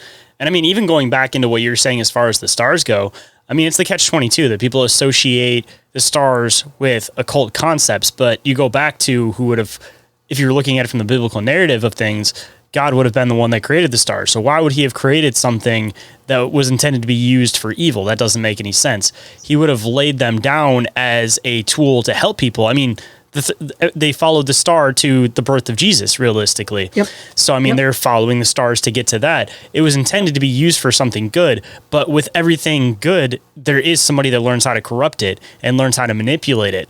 And if there was this perfect context that was supposed to help people, somebody figures out how to use that on the reverse, and then it becomes something occult. Like, prime example, maybe there's particular weak spots when there's certain eclipses and stuff, and then occultists figured that out, and then they started doing things during eclipses and specific lunar cycles because they figured out how the framework works and in turn learned how to manipulate it for their own means when it was never intended to be manipulated or corrupted that way in the first place. Yep. They just looked for weak points and exploited it. Yep. Amen. Amen. Now we're on to the stuff I love talking about. I got to shut up before I go on for another 2 hours. Well, I mean, we could definitely use that as a startup for what we can hit on the next episode, because you're one of those people I could have on multiple times and still get into a 2-hour conversation, still have another 2 hours to talk about. So, I mean, we can just kind of use this as like a little sprinkle to what we're going to lead into for the next conversation. I love it. Yeah, I would love to get into the aspects of Christian mysticism. It's such a great conversation.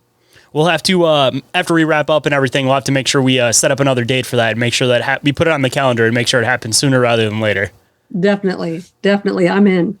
Hold that thought. We'll be right back. And we are back, so let's hop right in. But at least to end stuff kind of on a high note, not that it's always been completely a low note. We kind of went a little bit everywhere on this one, starting off with sleep paralysis and then kind of getting into our own like biblical views on things. But I always like to leave everything with some words of wisdom. So if there was any words of wisdom you could bestow on the listeners, what might it be? Be excellent to each other. Going with the classic Bill and Ted.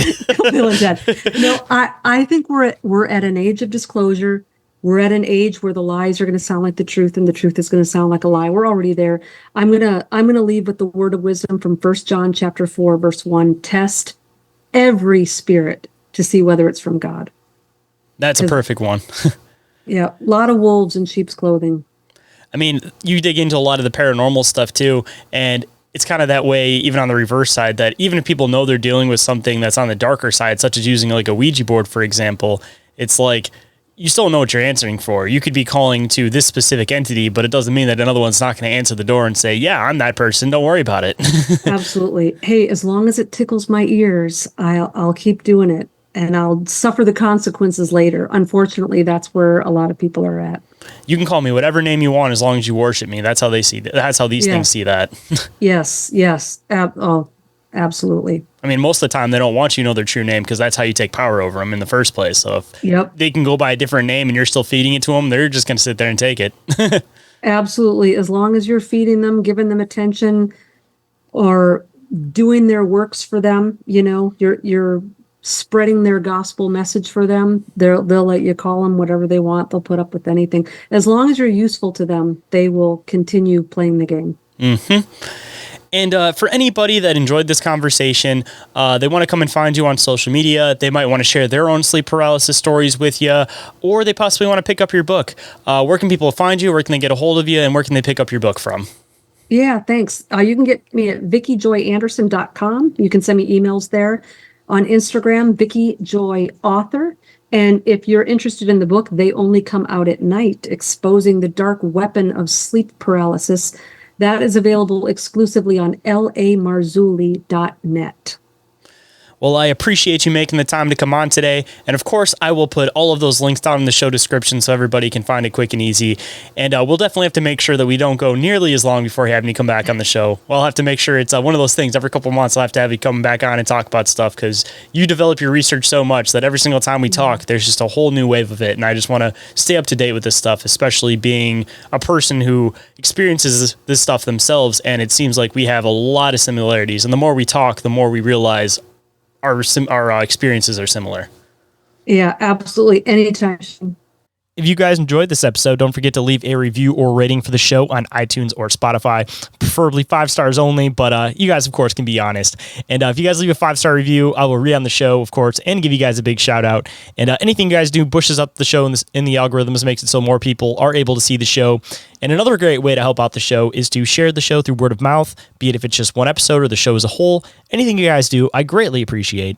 And if anybody wants to get a hold of me for any reason whatsoever, be it that you want to share some fan art, you want to have a conversation, you want to be a guest on the show, you want to have me as a guest on your show, you want to sponsor the show, or anything else whatsoever, you guys can get a hold of me through email, which is inquiriesofourrealitypodcast@outlook.com, or through social media, Instagram or Facebook. Instagram is the one that I'm the most active on, of course, or you guys go to the Linktree, and there is a specific contact me submission form, and the other one is for reporting encounter. So again, guys, don't forget to report those encounters to ommencounterreports at outlook.com.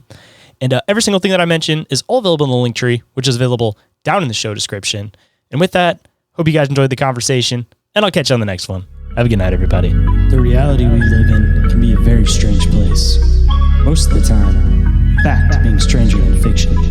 How will we ever start to understand this reality we live in unless we question everything? Join me and a guest as we unravel the mysteries of this reality, one topic at a time. This is Inquiries for Reality.